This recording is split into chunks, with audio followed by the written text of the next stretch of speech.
The wind blew dust through the large open square where people stood close together, with angry faces and loud voices, and many of them raised their fists at the girl who knelt in the center, with chains on her arms and legs, and blood on her lip, and fire in her eyes. Guards in silver armor stood around her, with weapons pointed, and behind them was a tall judge with cold eyes, who watched the girl with no feeling, and waited for the right moment to speak, and to end her life with one single word. The girl did not move, and did not cry, and did not beg, and her head was high, though her body was weak, and her wounds fresh, and her long, dark hair was filled with dust, and her skin was cut in many places, but still she looked strong and proud, and not broken. Ethan stood at the edge of the crowd with his hand near his sidearm, and his eyes on the girl, and his thoughts racing because something did not feel right, and he had seen battle, and seen lies, and seen men fall and rise, but this was different, and his gut told him the truth was not what it seemed. Dead voice shouted near his ear that she was a killer and a beast, and that she burned villages and took lives, and that she laughed when soldiers cried, and that her kind had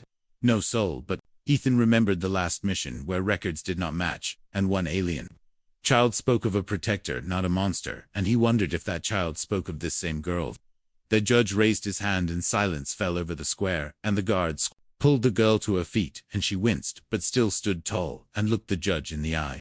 without fear, and then she turned her head, and looked at the crowd, and her gaze stopped on Ethan, and in that moment something inside him shifted, and his fingers curled into fists. The judge's voice rang clear and cold, and he said she would be executed at once for crimes against the colony and the people, and that mercy had no place here, and that the law must be obeyed. And the guards took positions, and one raised a blade high into the air. With both hands Ethan's breath caught in his throat, and his feet moved before his mind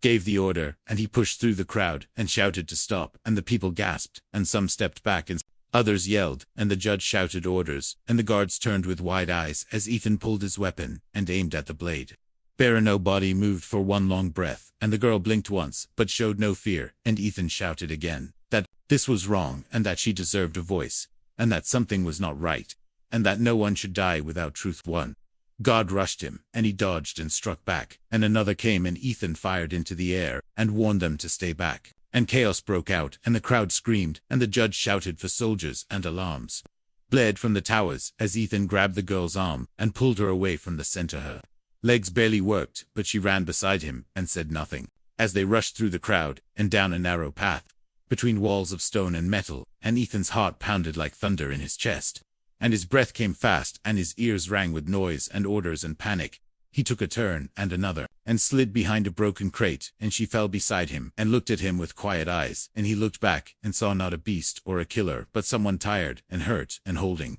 on with the last of her strength, and he knew he had just made a choice that could not be undone. Footsteps rushed past, and voices echoed, and Ethan waited until they faded, and then helped her to her feet again, and they moved deeper into the dark side of the city, where the lights were dim and the shadows thick, and no one asked questions. He found an old door, and kicked it open, and led her inside a dusty storage room, and locked it behind them, and only then did they both fall to the ground with heavy breath and silence between them. And Ethan looked at her and asked why she was really there. She looked away and touched the chain on her wrist, and then looked back with eyes full of pain and truth, and said she had saved a child once, a human child, but no one believed her, and her own kind betrayed her and gave her to the humans as a gift to buy peace. Ethan listened, and his mind raced, and he thought of that child from the last mission, and the strange story, and the files were hidden, and the fear in the boy's voice when he spoke of the black-haired girl with a sharp stick who protected him from the real monsters outside. Voices passed again, and the city screamed with sirens and drones and flashing lights, but inside that small room was quiet, and Ethan looked down at his weapon and then at her, and knew that his life was no longer his own, and that saving her had made him something new, something dangerous, something hunted. He had saved the alien warrior from death, and now his own people would want him dead. The city roared with voices and sirens and flashing red lights that painted the walls as Ethan led the alien girl through the narrow alleys where broken pipes dripped and old trash cracked under their feet, and shadows danced like ghosts around every corner. He kept one hand on his weapon, and the other on her arm to make sure she did not fall, because she was still weak, and her steps were slow and shaky, and her skin felt cold, but her eyes stayed sharp and focused, as if she had walked through worse and lived. They ducked behind a broken cargo truck, and Ethan peeked around the edge and saw patrols moving fast, with drones flying above and soldiers shouting commands to search every level, every room, every tunnel, until the traitor was found and brought back in chains, or worse, the girl coughed and wiped her mouth, and blood stained her hand, but she shook her head.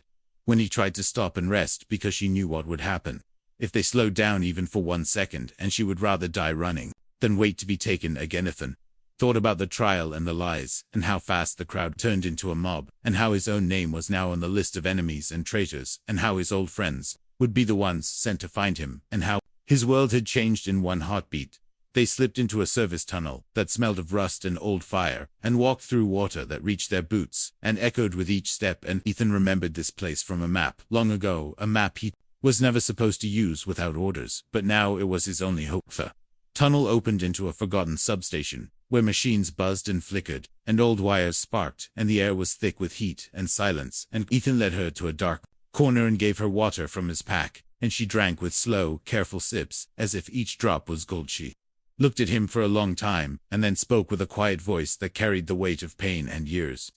and said her name was Rixa, and that she once fought in the war, not because she hated humans, but because she had to protect her own, and that she had killed, yes, but never without reason, and never. The innocent Ethan listened and said nothing, because he had learned long ago that truth was not always clean, and war made monsters out of the best and heroes out of liars, and sometimes both at the same time. And he wondered if he too was becoming something he could not understand. He asked her about the child, the one she saved, and she nodded and said the boy was lost during a raid, and she found him hiding under a broken wall, and he cried and called for his mother, and she stayed with him through the night and carried him through fire until a human patrol found him and shot at her without warning. The chip in her shoulder was placed there by the boy's father, a scientist who wanted to thank her and prove to the world that not all aliens were evil, but he was silenced and the records erased, and Rixa taken in secret and blamed for deaths she did not cause. Ethan felt his chest tighten as he remembered the files from that mission, the missing pages, the locked audio, the one voice recording that no one played, and he now knew what it was, and why it was buried, and why he could never go back to who he was before they rested, for only a short time, and then moved again through the back tunnels that twisted like a maze under the city. And Ethan used an old tablet to find a path to the outer sector, where smugglers sometimes passed, and he hoped one of them still owed him a favor. But nothing ever went smooth, and as they turned a corner, the light from a drone swept over them, and an alarm screamed, and Rixa pushed Ethan back, just as a beam of light hit the wall, and burned a hole through metal and wires, and the chase began again. They ran without looking back, and their feet slammed into metal steps and broken floors, and Ethan shot out a light to blind the drone, and Rixa grabbed a metal rod and knocked another one from the air, and sparks flew like stars in the dark. He led her into a lift shaft and pulled the emergency lever, and they dropped fast into the lower level, where no one went unless they had no choice. And when the doors opened, the air smelled of ash and oil, and the world outside was dark and wide, and full of dangers, but also full of space to hide. They stepped into the black, and vanished into the bones of the old city, where secrets slept, and where no eyes watched and no ears listened. And as the door closed behind them, and silence returned, Ethan knew this was only the start, and that the road ahead would burn before it. He had saved her life, and now his own people wanted him dead, and yet in her eyes he saw something. No order could erase something real and sharp and strange, and he did not know what it was, but he knew it would lead him far from the world he once knew. The rain began to fall hard as they reached the broken edge of the city, where towers no longer stood, and metal bones of old ships jutted out from the ground like rusted teeth, and fires burned in barrels, and strangers with covered faces watched from shadows, but said nothing. Ethan pulled Rixa under an old shelter made from scrap and tops, and gave her his jacket, though it was soaked through and cold, and she took it with no words, and wrapped it around herself, and sat down on a dry spot of ground, with her knees close and her head lowered. The place smelled of oil and wet smoke, and the only light came from a flickering lamp hanging from a wire above them. And Ethan checked his weapon, and counted his last power cells, and then looked at her, and saw how tired she was, and how thin her arms looked, and how even now her eyes did not close. He wanted to speak, but his throat was dry, and his thoughts were too heavy, and when she finally spoke, her voice was slow and soft, and each word carried weight like stone, and she said that she never thought a human would help her, not after what had been done, not after how the war had torn her people apart. Ethan asked her why she saved that child, and she looked up with eyes that seemed older than the sky, and said she did not know at first. She only saw a small body under rubble, and heard cries, and saw fear, not hate. And then her hands moved on their own, and she pulled him out, and held him, and ran, even though she knew what it would cost. He asked about the chip, and she touched the back of her neck, where the skin had a mark, and she said the boy's Father was part of a science team, and when he found her alive with his son, he put the chip in her to prove she was not the monster they were told about, and that maybe peace was still possible. But the leaders did not want peace. They wanted control. She reached into the folds of her clothes and pulled out a tiny device no bigger than a coin, and gave it to Ethan, and told him it held recordings. Not just of the boy's voice, but of meetings between humans and alien leaders, of deals made in secret, and names that were hidden from the public. Ethan stared at the device, and felt like it burned in his hand, and he knew this was more than just saving one life. This was about truth and lies, and the price people paid for speaking when silence was easier, and he realized they were both trapped in something far bigger than they had guessed. He asked her what she wanted now, and she looked at the rain falling through the cracks in the roof, and said she wanted to go home, but her home was gone, and her people would not take her back, and the humans wanted her dead, and the only thing she had left was the truth. Footsteps echoed outside, and Ethan stood quickly with his weapon ready, and Rixa stayed low and quiet, and a group passed by without stopping, their voices rough and drunk and full of anger, and then silence returned, and the two inside did not move until the sound was far away, and looked at the device again, and said they needed to get this to someone who would listen, but he did not know who that was anymore, because his unit had orders to kill him, and the colony leaders would destroy this proof before it reached the network, and they had no ship and no safe place. Rixa said she knew someone, maybe still alive, maybe not, a contact from long ago who ran a hidden signal tower in the mountains north of the city, and if they could reach him, he might still have the tools to send the message across sectors before it was jammed or lost. The road would be dangerous and cold and full of soldiers and drones, and maybe worse, but Ethan looked at her and nodded, because there was no other path and he could not turn back. Now, not after what he had seen, and not after what he had done. They left before dawn while the sky was still dark, and the air thick with fog, and they walked through dead fields and frozen streams, and kept low whenever a drone buzzed above or lights flashed in the distance, and sometimes they found shelters for a few hours, but mostly they kept moving. At night they shared small meals, and sometimes talked, and sometimes said nothing, and in those quiet hours, Ethan learned that Rixa once had a sister who died in the first attack, and that Rixa took up her armor to protect what little remained, and that every mark on her body told a story no one cared to hear. The journey stretched on, and the shadows grew longer, and yet Ethan felt something strange in his chest, something new. That was not fear, and not pain, but something close to hope, and though the world hunted them, and though they were tired and alone, he believed they could still reach the truth. And as they climbed a broken ridge and saw the first light touch the far mountains, Rixa whispered that they were close, and that this place held secrets older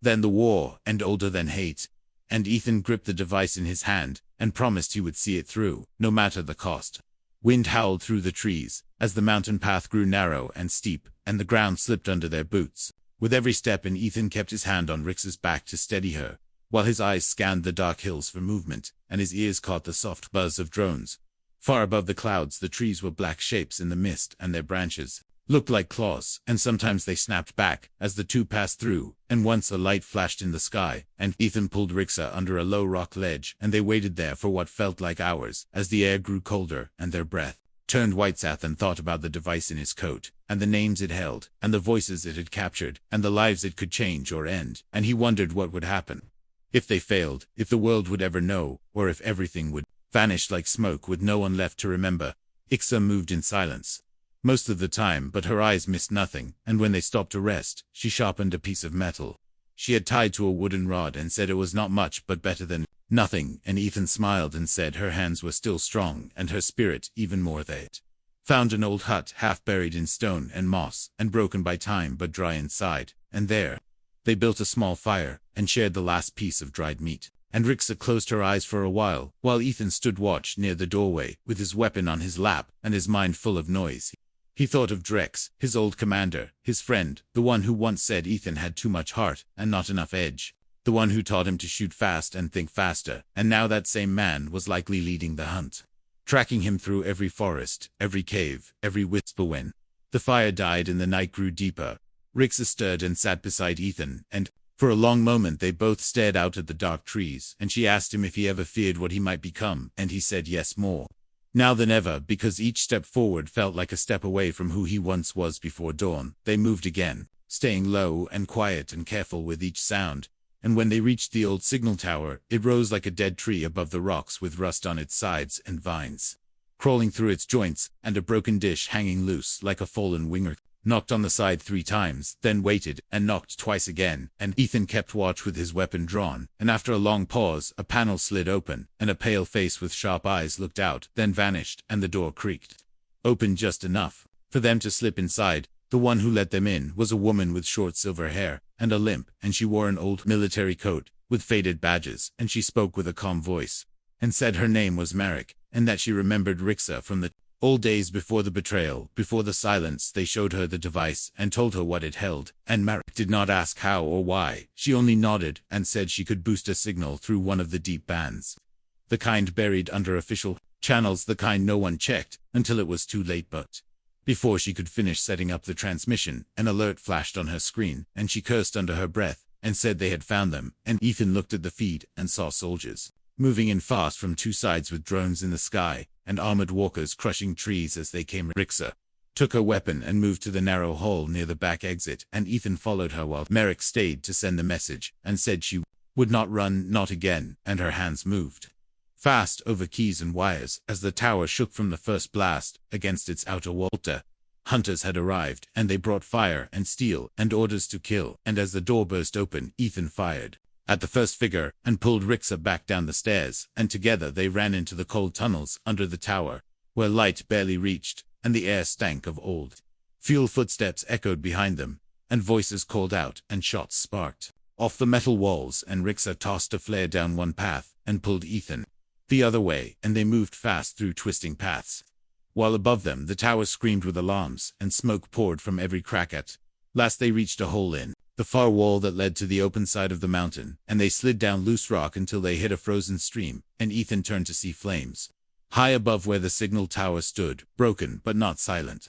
And as he checked the small screen on his wrist, the green light blinked once, then again, and he knew the message had gone through, and the truth was flying through space to places far from this world, and he smiled even as the cold bit into his skin, and the night stretched ahead without end. Of flames from the tower still burned behind them, as Ethan and Rixa pushed through the snowy brush and crossed the frozen stream, where ice cracked under their boots, and the smoke mixed with fog to blur the sky, and behind them came no sounds, but Ethan knew it would not stay quiet for long. His hand trembled as he checked the signal tracker, and the green light still blinked steady, and that meant the message was out and flying across channels to colonies and outposts and stations beyond the control of the local command, and maybe, just maybe, someone would listen. They found shelter in a wrecked shuttle, half buried in snow, its walls bent and glass shattered, and Rixa cleared a space, while Ethan placed a thermal coil on the floor, and small warmth rose from it, and they sat in silence, both thinking about the tower and Marek,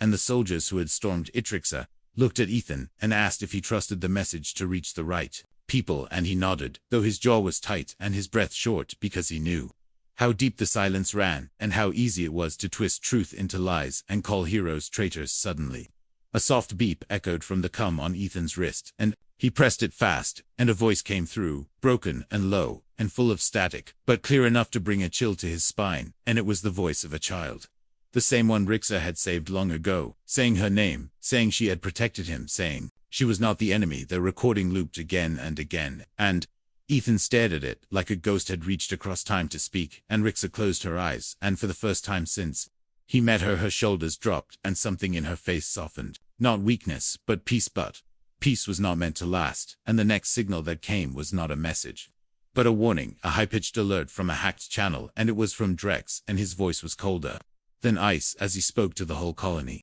saying Ethan had been caught spreading enemy lies, saying the alien girl was a weapon in disguise, and that all citizens must help capture them. Rewards were offered, safe passage for those who turned them in, and death for those who helped them escape. And Ethan felt the weight of betrayal like a knife through his back, because Drex had been more than a commander. He had been a brother in arms, and now he was the hand that pulled the trigger. The colony lit up with red lights and search grids and drones in the sky and soldiers on the ground and wanted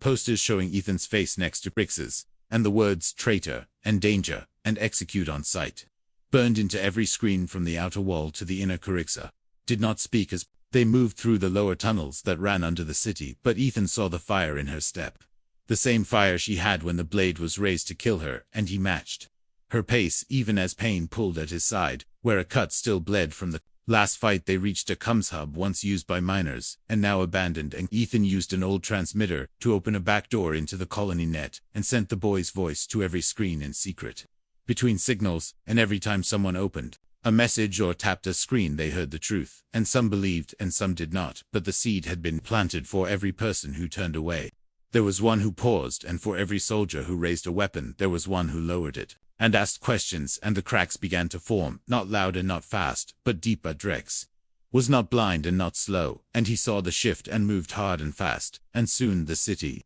gates closed, and the skies filled with patrol ships, and the forests were burned to flush them out, and Ethan and Rixa had nowhere left to hide, except forward. They found an old service rail once used to move cargo between outposts, and climbed into a transport car with no power, and used gravity and old wires to set it in motion, and it rolled through the dark tunnel with sparks flying, and every noise echoing like thunder. As they moved deeper into the unknown, Rixa reached into a coat and handed Ethan something wrapped in cloth, and when he opened it, he found a shard of metal, shaped like a blade, with markings from her people, and she said it was all she had left from her family. And now, she gave it to him not because she owed him, but because he had chosen to fight when it was easier to walk. Ethan took it with both hands and said nothing, because words would not hold the meaning, and the train moved on into the dark with soldiers behind and questions ahead. And the truth carried by a traitor and a warrior, who would not bow. The transport car slowed as it reached the broken edge of the outpost, hidden deep in the cliffs, where snow-covered old metal and wind howled through shattered buildings and towers, stood like bones of giants lost long ago, and Ethan stepped out first with his weapon raised and his breath white in the cold. Erixa followed, close, her eyes sharp and her steps steady, even though the journey had taken all their strength, and as they moved through the ruins, she paused near a wall where a symbol was carved, and Ethan saw her press her fingers to it with quiet respect, as if it belonged to something sacred. They entered a bunker half buried under ice and steel, and found a group of outcasts waiting inside, a mix of species, human and alien fighters, deserters, hackers, and refugees, all watching the door with wary eyes and weapons in hand. And when they saw Rixa, one of them stood and whispered her name like a memory. Returned. The leader was a tall woman with one arm made of old machine parts, and eyes that glowed faint blue, and she said they had seen the broadcast and heard the boy's voice, and that the truth had stirred fires in places long thought dead, and now people were waking up. Ethan told them everything about the tower, about Drex, about the soldiers hunting them, and about the child who remembered kindness when the world only saw fear. And the leader nodded once, then turned to her people, and said the time had come to stand and be counted. They showed Ethan a vault, deep beneath the bunker, where old weapons and armor from the first wars were hidden, relics of a time when resistance still had hope, and they offered him a choice to run far away, or to stand with them and fight for the truth with fire, instead of whispers. Ethan looked at Rix, and saw the same question in her eyes, and he stepped forward without a word, and took a rifle from the wall, and strapped a shard she had given him to his arm, and the people around them began to move with purpose, as plans were whispered, and lights blinked back to life as night fell. The sky above burned with the lights of patrol ships, and the sound of engines echoed through the mountains, and the first strike came fast. And without warning, a blast hit the north wall, and fire rose high as drones swarmed in from the clouds. Ethan led a team to the ridge, where snipers waited, and Rixa moved through the lower paths with silent steps and sharp strikes, and for the first time since her capture, she wore armor from her own people, and it gleamed in the firelight like a star fallen to earth. The battle grew wild and loud, and fire lit the sky like lightning, and Ethan moved through smoke and snow, with fire in his blood, and pain in his side, and yet he did not stop, because behind him stood people who had once given up, and now stood tall again. He saw Drex land in a gunship at the far edge, and step out with his coat whipping in the wind, and his face cold as stone, and their eyes met across the battlefield, and Ethan knew it would end soon, one way or another, with truth or silence, blood or justice. Rixa fought like a storm moving through enemy lines, with blades and fire, and each step she took shook the fear from those who watched, and behind her rose the banner of her fallen clan, burned into her armor, and lit by the flames of the fallen drones. As the final wave of ships came over the ridge, the leader of the bunker team activated a shield burst that sent out a pulse, knocking drones from the sky, and disrupting comms. And for a moment the battle paused, like the world itself had taken a breath. Ethan used that moment to charge toward the gunship, where Drex waited, and their fight was brutal and fast, with no words, only fists and blades, and old memories burning between them. And when Ethan finally stood over him, the choice came hard and clear. He looked at Drex, broken and silent on the ground, and he said, He did not hate him, but he could not follow him, and then he turned away and walked back toward the rising smoke, where Rixa stood waiting with a group of survivors as the sky lit with fire, and the truth echoed through every come that had not yet gone dark. They had not won the war, not yet, but they had lit a fire too bright to hide, and now the world would have to look and choose, and the names of the lost would not be forgotten, and the traitor and the alien girl had become something else, something stronger than fear, something even fire could not burn away. The fire was gone. Now only smoke remained drifting over the ruined cliffs and scorched metal as the wind carried ash across the broken battlefield, where bodies lay still and silence held the air like a blade pressed against the throat of time. And Ethan stood at the edge of it all, with the shard still strapped to his arm, and the cold biting through his coat around him. The survivors moved, slowly gathering weapons, tending wounds, carrying the fallen, and though they spoke in quiet tones, no one wept, not yet, for they all knew the fight was not over, only paused, and the storm would rise again as soon as the sky cleared and command regained its breath. Rixa sat on a stone slab, with her armor cracked and her hands red from battle,